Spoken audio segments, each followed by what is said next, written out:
दिल करता है इलू इलू। दोस्तों, आज हम बात कर रहे हैं बॉलीवुड की उस अदाकारा की जिनकी मुस्कान ने 90s के हर दिल को जीत लिया था। मनीषा कोइराला जी 16 अगस्त 1970 को नेपाल के एक पॉलिटिकल परिवार में जन्मी मनीषा नेपाल के पूर्व प्रधानमंत्री विश्वेश्वर प्रसाद कोइराला की पोती हैं। मनीषा ने साल 1991 में फिल्म सौदागर से बॉलीवुड में डेब्यू किया था। पहले ही फिल्म में उन्हें सुपरस्टार बना दिया। उसके बाद दिल से, 1942 ए लव स्टोरी, बॉम्बे, खामोशी, गुप्त जैसी फिल्मों ने उन्हें इंडस्ट्री की टॉप एक्ट्रेस की लिस्ट में ला खड़ा किया। उनकी एक्टिंग और खूबसूरती ने उन्हें ड्रीम गर्ल ऑफ 90s बना दिया था। लेकिन दोस्तों, उनकी जिंदगी सिर्फ ग्लैमर तक सीमित नहीं रही। साल 2012 में मनीषा को कैंसर जैसी गंभीर बीमारी हुई, लेकिन उन्होंने हार नहीं मानी। अमेरिका में इलाज करवाकर उन्होंने कैंसर से जंग जीती और लोगों के लिए फाइटर बन गई। आज मनीषा जी ने न सिर्फ एक बेहतरीन एक्ट्रेस है, बल्कि कैंसर सर्वाइवर और मोटिवेशन स्पीकर भी हैं। उनकी लाइफ हमें ये सिखाती है, चाहे मुश्किल कितनी भी बड़ी हो, हिम्मत और हौसले से उसे जीता जा सकता है। तो आइए उनके जन्मदिन पर हम सब मिलकर दुआ करें कि मनीषा जी यूं ही लंबी उम्र पाए और अपने कामों से लोगों को यूं ही प्रेरित करती रहे। मनीषा आज 55 साल की हो गई है।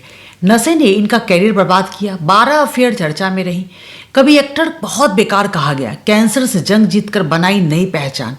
बॉलीवुड में मनीषा कोइराला ने सुभाष घई की फिल्म सौदागर से डेब्यू किया था। इस फिल्म के बाद एक्ट्रेस ने कभी पीछे मुड़कर नहीं देखा। शाहरुख खान, सलमान खान, आमिर खान, अमिताभ बच्चन, कमल हासन और अनिल कपूर जैसे कई बड़े स्टार के साथ काम कर चुकी मनीषा को जब सक्सेस मिली तब अहंकारी हो गई थी। उनके कैरियर में एक ऐसा दौर आया जब शराब और ड्रग्स ने उनका कैरियर बर्बाद कर दिया। अब कैंसर से जंग जीतकर मनीषा अपनी पहचान दोबारा फिर से बना रही हैं।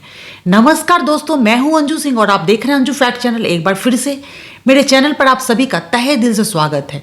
रिक्वेस्ट वही दोस्तों, वीडियो बनाने में काफ़ी मेहनत लगती है। अगर आपको मेरी मेहनत थोड़ी भी पसंद आए तो प्लीज़ मेरे चैनल को सब्सक्राइब करें, वीडियो को लाइक और शेयर जरूर करें। आइए बिना किसी देर के इस वीडियो को शुरू करते हैं और जानते हैं मनीषा कोइराला के जन्मदिन पर उनकी जिंदगी से जुड़ी कुछ और खास बातें।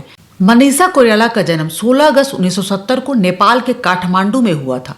मनीषा के दादा विश्वेश्वर प्रसाद नेपाल के प्रधानमंत्री और पिता प्रकाश कैबिनेट मंत्री रह चुके हैं। 3 साल की उम्र से मनीषा कोइराला ने मणिपुरी, भारतनाट्यम और कथक सीखना शुरू कर दिया था। मनीषा डॉक्टर बनना चाहती थी, लेकिन मॉडलिंग करने के बाद उनका झुकाव एक्टिंग की तरफ हुआ। 1979 में नेपाली फिल्म फेरी फेटोला से मनीषा कोइराला ने अपने एक्टिंग करियर की शुरुआत की थी। सुभाष घई की फिल्म सौदागर से मनीषा कोइराला ने हिंदी फिल्म में डेब्यू किया था। मनीषा ने 2010 में सम्राट दहल से शादी की, लेकिन 2012 में दोनों का तलाक हो गया। 2012 में मनीषा को ओवरियन कैंसर के बारे में पता चला। उन्होंने इस बीमारी से बहादुरी से लड़ाई लड़ी और कैंसर को मात दी। महिलाओं के अधिकारों को बढ़ावा देने और महिलाओं के खिलाफ हिंसा को रोकने के लिए मनीषा अभी काम करती हैं। मनीषा कोइराला नेपाली लड़कियों की वेश्यावृत्ति और तस्करी को रोकने के लिए काम कर रही हैं। मनीषा कोइराला के परदादा कृष्ण प्रसाद कोइराला नेपाल के बहुत बड़े बिजनेसमैन थे। उनकी नेपाल के जाने माने लोगों में गिनती होती थी। एक बार किसी बात पर नेपाल के राजा से उनकी अनबन हो गई थी। बात इतनी बढ़ गई कि उन्होंने सब कुछ छोड़ छाड़ कर भारत आना पड़ा। भारत आने के बाद उनका संघर्ष बहुत बड़ा था। उन्होंने सड़क पर फूलमाला बेचकर अपने बच्चों को पढ़ाया, लिखाया और परवरिश की।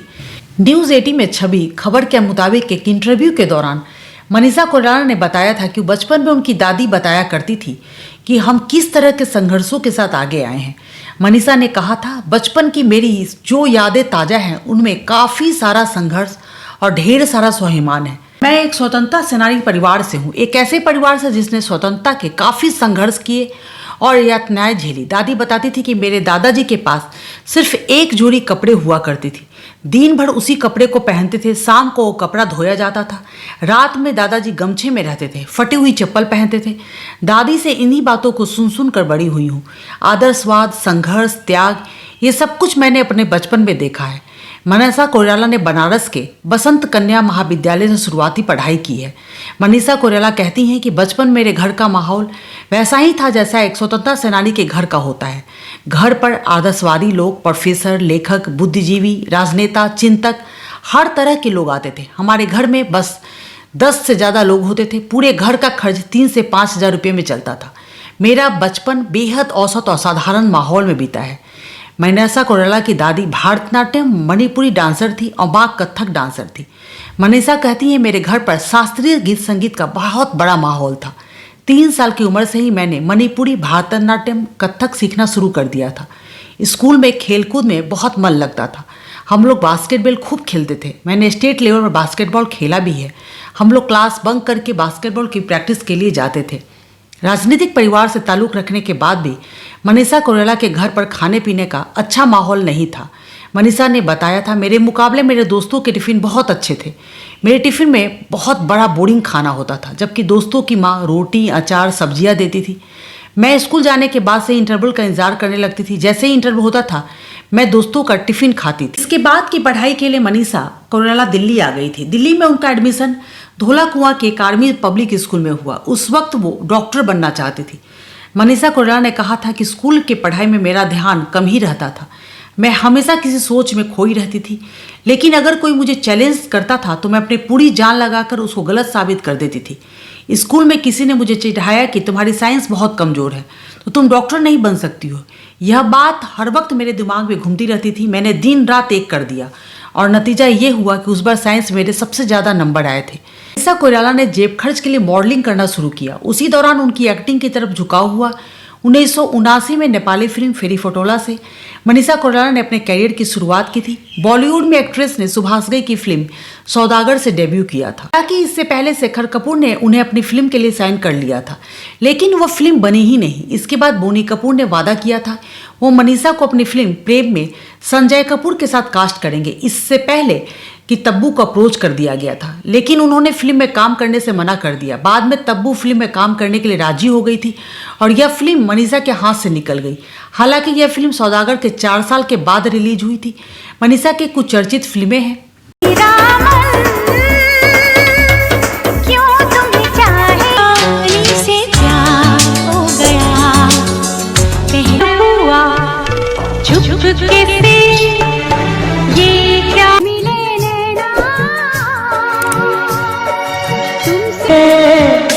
दिल खिले और जिए रात दिन सुबह शाम ले कहना ही क्या ये नैनिक अनजान सी जो मेरी मुश्किल है दुनिया में दिल लगाना।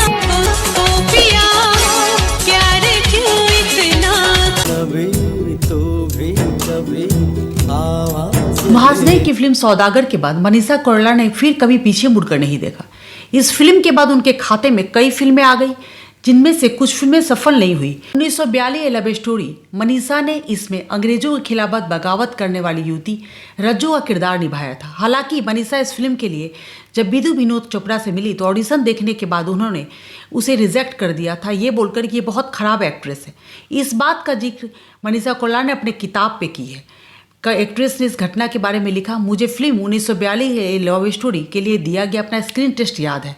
विधु विनोद चोपड़ा ने मुझे स्क्रीन टेस्ट के बुलाया था। स्क्रीन टेस्ट के बाद उन्होंने कहा, तुमने बहुत ख़राब एक्टिंग की है, तुम एक बुरी एक्ट्रेस हो। मैंने विधु सर से 1 दिन का समय मांगा और फिर से ऑडिशन देने के लिए कहा।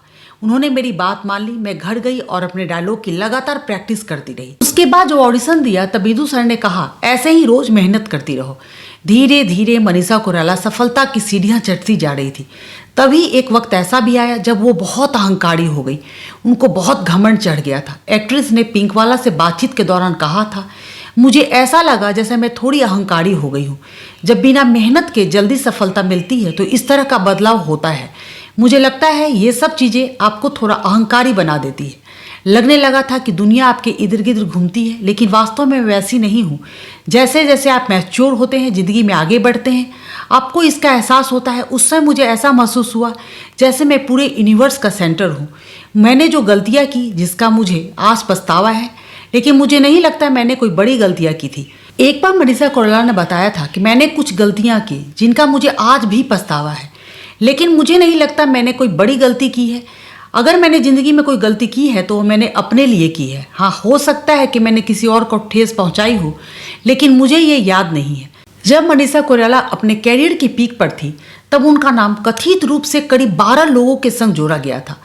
जनसत्ता की रिपोर्ट के मुताबिक बिजनेसमैन सम्राट दहल संग शादी करने से पहले मनीषा का नाम Vivek Musran, Nana Patekar, DJ Hussain, Nigerian businessman Cecil एथनी, आर्यन वेद, प्रशांत चौधरी, ऑस्ट्रेलियाई राजदूत क्रिप्सन कॉनराड के साथ जोड़ा गया था। सबसे ज़्यादा चर्चा नाना पाटेकर के साथ नारी रिलेशनशिप पे रहा था।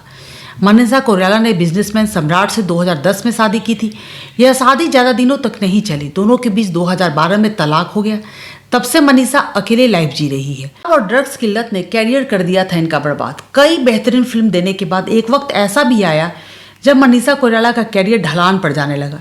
इस गम से उबरने के लिए अभिनेत्री ने शराब और ड्रग्स का सहारा लेना शुरू किया। इसका असर उनके काम पर पड़ने लगा। वो नशे में धूत रहा करती थी, जिसके कारण वो अपने काम से दूर होती चली गई। जब उन्हें लगा कि संभल जाना चाहिए, तब तक उन्हें कैंसर हो गया था। कैंसर को हराकर नए जीवन की उन्होंने शुरुआत की थी। 2012 में मनीषा की तबीयत अचानक बहुत ज़्यादा खराब हो गई, जिसके बाद वो मुंबई के एक हॉस्पिटल में इलाज के लिए भर्ती हुई। इलाज के दौरान उन्हें पता चला कि उनके गर्भाशय में कैंसर है। इस खबर के बाद तो जैसे मनीषा के पैरों तले जमीन खिसक गई। वह कुछ सोच नहीं पा रही थी। उन्हें लग रहा था ये कैंसर उनको मार डालेगा। हालांकि इसके बाद मनीषा कोइराला न्यूयॉर्क में जाकर अपना इलाज करवाया। लगभग 1 साल तक चले ट्रीटमेंट के बाद कैंसर को हरा दिया। कैंसर से उबरने के बाद मनीषा कोइराला ने अपनी किताब healed how cancer gave me a new life launch की। किताब के जरिए उन्होंने अपने आप बीती संघर्ष की कहानी बताई।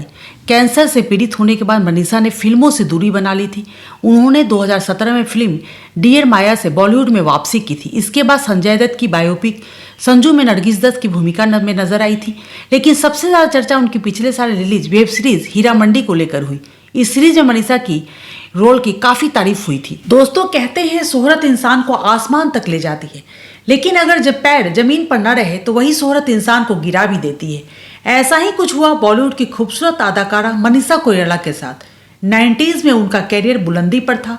दिल से, बॉम्बे और 1942 ए लव स्टोरी ऐसी सुपरहिट फिल्मों के बाद वो इंडस्ट्री की क्वीन बन चुकी थी। लेकिन इसी दौर में उन पर घमंड इतना हावी हो गया कि कहा जाता है कि मनीषा उस समय इतनी बड़ी स्टार बन गई थी कि वो अपने फैंस तो दूर अपने परिवार तक को अहमियत नहीं देती थी।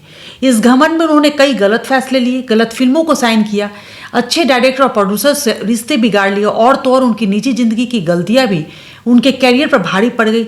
नतीजा ये हुआ कि धीरे धीरे काम मिलना बंद हो गया और जो सितारा कभी आसमान पर चमकता था वो फीका पड़ गया। लेकिन दोस्तों, जिंदगी की सबसे बड़ी सच्चाई यही है कि घमंड कभी भी किसी को टिकने नहीं देता। मनीषा की कहानी हमें यही सिखाती है कि मेहनत जितना जरूरी है उतना ही जरूरी है विनम्रता और सही फैसले लेना।